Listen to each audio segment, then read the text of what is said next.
Poleni sana kwa sababu tunaumia moyo kwa sababu ya Mheshimiwa Raila Odinga, kwa sababu ametuacha.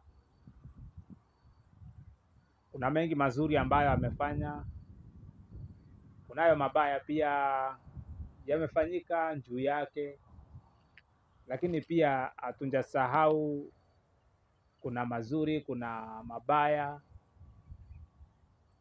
Tunajua alikuwa kiongozi mzuri ambaye alikuwa mwanzilishi wa kupigania haki za demokrasia, na kupitia kwa demokrasia hizo tumepata katiba mpya.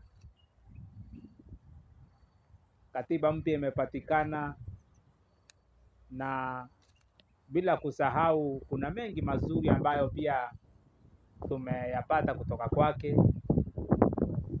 Hatujasahau uzaliti pia, lakini pia tunajua kuwa mwanadamu duniani sio mkamilifu. Kwa hivyo Raila Odinga, lala salama pale ulipo, na hakuna cha kujutia kwa sababu maisha yakishafika mwisho yamefika mwisho, na hakuna kurudisha tena. Hakuna ambaye ataishi duniani. Hata huyo Ruto ambaye ameagiza watu wapigwe risasi, naye pia tutakuja kumzika, kama vile ambavyo tutazika Raila Odinga ndani ya wiki mbili zijazo. Atakuwa yuko katika mchanga. Na ni vyema viongozi wote wajue hata kama wako na pesa, hakuna siku pesa itazuia uhai wako. Itakuwa ni vizuri kama utakuwa unaishi na raia vyema, ili utakapolala basi huyo utajwa katika mambo mazuri uliyoyatenda. Itakuwa ni furaha kiasi gani ukumbuka katika mambo mazuri uliyoyatenda. Lakini pia itakuwa na dhiki na maombolezo kiasi gani wakati utakumbukwa na mabaya uliyoyatenda. Kwa hivyo utahesabu kuwa maisha yako alikuwa ni hasara duniani.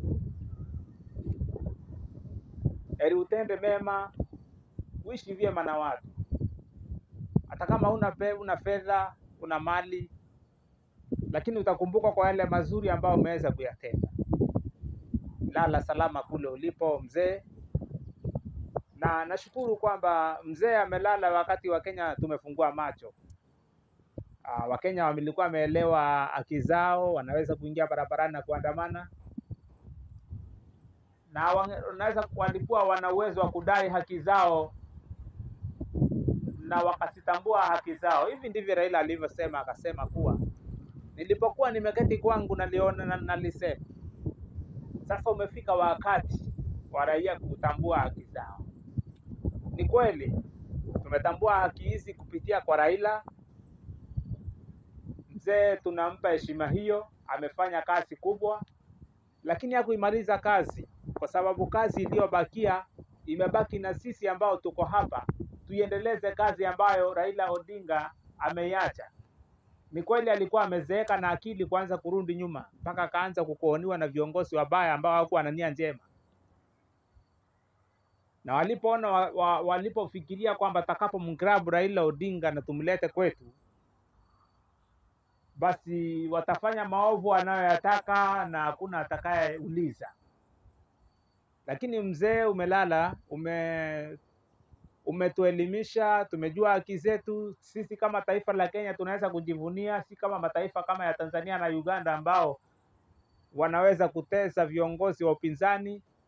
Nakumbuka miaka ya huko nyuma, miaka mingi sana iliyopita, Kenya ilikuwa kama Tanzania ama vile Uganda, ambao wanaweza kushika mwanasiasa wa upinzani na kumweka jela.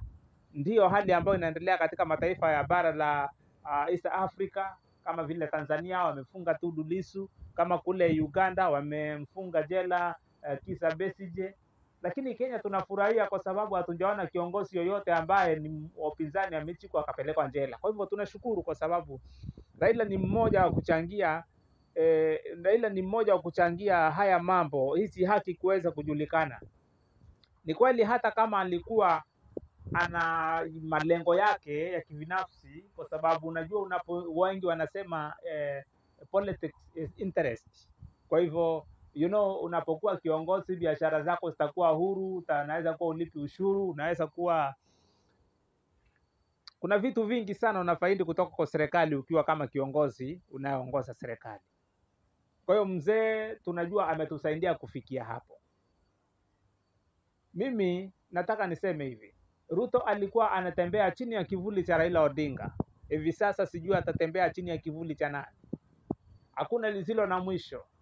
Hata wale vijana waliokufa barabarani, waliokuwa wanakufa kama kuku, waliopigwa na mtutu wa bunduki, waliopigwa na fimbo, walioumizwa, waliojeruhiwa, waliokatwa into small pieces, wakipigania haki zao, nao pia wawekwa katika hali hiyo. Wale wanaokumbuka mzee Raila Odinga wakumbuke pia vijana waliokufia barabarani wakiwa wanaandamania haki zao, haki za msingi kama vile hospitali, shule, vyakula na vitu vingine, haki za msingi, na wakakufa, wakauliwa na serikali. Itakapoomboleza iseme basi hata hale vijana ambao waliweza kuangamia pia tuwakumbukeni. Jambo hilo litakuwa limetutia moyo na sisi pia.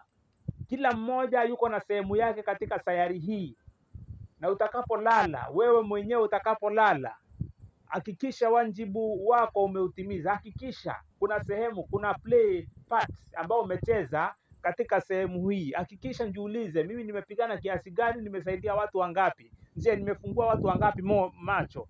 Na hilo jambo linaweza kuwa litatutia moyo na litatia wengine moyo. Tuwe watu wa kupokezana kijiti. Nakumbuka Raila mara ya mwisho alisema, sasa maandamano raia wanaweza kuandamana wenyewe. Bila kuweko na maandamano yakaweko, tukaona mpaka mawaziri wameondolewa. Demokrasia imekuwa katika taifa letu hili, lakini bado sehemu ndogo sana, kwa sababu kuna watu wachache ambao hao ndio wanazuia demokrasia isiendelee, na mmoja wao ni President William Samoei Ruto. Yeye ni mmoja wao. Ana ile dhana ya zamani sana ambayo inamsumbua katika akili yake. Dhana hiyo inamsumbua. Tushatoka kitambo aje, lakini yeye amebaki katika mawazo hayo. Jambo ambalo ningeambia William Ruto ni kuwa mawazo alionayo, dhana alionayo katika fikra zake, tumetoka huko kitambo sana. Saa hii tuko katika dunia nyingine, zama za huko nyuma asituhesabu. Kwa hivyo tunaenda kuleta mabadiliko ya hali ya juu, Wito wangu nikiwa naelekea kumaliza sauti hii ambayo naona ni bora nije kwa njia hii, kwa sababu najaribu kuangalia sehemu zote. Vijana wako sehemu zote zile. Kuingia hapa kwa YouTube, najaribu kuona naweza kufikia watu wangapi, kuwapea ujumbe kama huu, ya kwamba mahali popote kijana ulipo, nenda uchukue kura, uwe tayari kwa zoezi la kupiga kura. Mnataka tuwe na hospitali nzuri, lazima tuchague kiongozi mzuri. Mnataka tuwe na shule nzuri, lazima tuchague kiongozi aliye mzuri. Mnataka tuwe na barabara nzuri, mnataka haki zetu za msingi ziweze kutusaidia. Mnataka Kenya yetu iwe inaweza kuwa na ajira nyingi. Basi ni lazima tuchukue kura ili tuweze kupigania kuchagua viongozi watakao tuongoza, kwa sababu ikiwa Kenya yetu fedha ambayo inapotea kila siku haitaweza kupotea, basi tunaweza kuwa na industries nyingi ambazo zinaweza kuajiri watu wengi, na watu hao uhalifu utaweza kuisha. Tutakuwa vijana wengi wamepata kazi, wanaweza kulea familia zao. Lakini kwa sasa, kwa sababu hakuna ajira, kijana anajaribu kutafuta kazi, anakosa, anaona the only way ni ajiingize, atafute miandarati ambayo itafanya memory yake kidogo ikose kuwa stable, ili asifikirie shida alizonazo. Kwa hiyo vijana, mahali ulipo, tafuta namna, nenda uchukue kura. Kama umeajiriwa na tajiri yako, mwambie, mimi ninaomba unipe nafasi niende nikachukue kura, ili niwe katika mstari wa mbele wa kuamua Kenya yetu itaendaje miaka mingine ijayo. Tunaona mtu kama Kipchumba Murkomen, mtu ambaye ana akili, anakuja anasema vijana wako mental health. Wakati anasema hivyo, yeye mwenyewe ana belt ya 300,000. Kiatu sijui ni pesa ngapi. Ukimuuliza hizo pesa mahali ametoa hawezi kukuambia, kwa sababu ya zile bilioni ambazo mnasikia zinapotea kila siku, bilioni 2. basi over 720 something billion zinapotea mwaka. Jiulize hizo billions of money kama singelikuwa katika mfuko wa serikali, zingeajiri vijana wangapi? For example, tungeenda katika maeneo ambayo kuna vitu vingi, kungetengenezwa industries na vijana wangeweza kuajiriwa. Bado demokrasia inaendelea. Ni kweli ni wakati wa kuomboleza mzee Raila Odinga, lakini bado tujiulize, Kenya yetu iko salama mahali ilipo? Kama haiko salama, bado tupiganie demokrasia hiyo. Hata itakapokuwa salama, nasi tutakuwa salama pia. Tutaondokana na viongozi wabaya, viongozi ambao wanajifungia katika meza, wanangawanyana Kenya, wanasema basi wewe utakuwa unachukua pesa hizi na wewe utakuwa unafanya hivi. Basi Kenya inangawanywa na watu 5 au watu 10 na fedha zote zinakuwa zikienda kwa Raila. Amelala kijana, Raila amekufa, na amekufa ametukufungua macho. Kwa hivyo wewe nawe nenda ukachukue kura, uwe tayari kujiandikisha, uwe tayari kwa kupiga kura na kuamua ni nani ambaye atakuwa rais wetu wa nchi hii ya Kenya.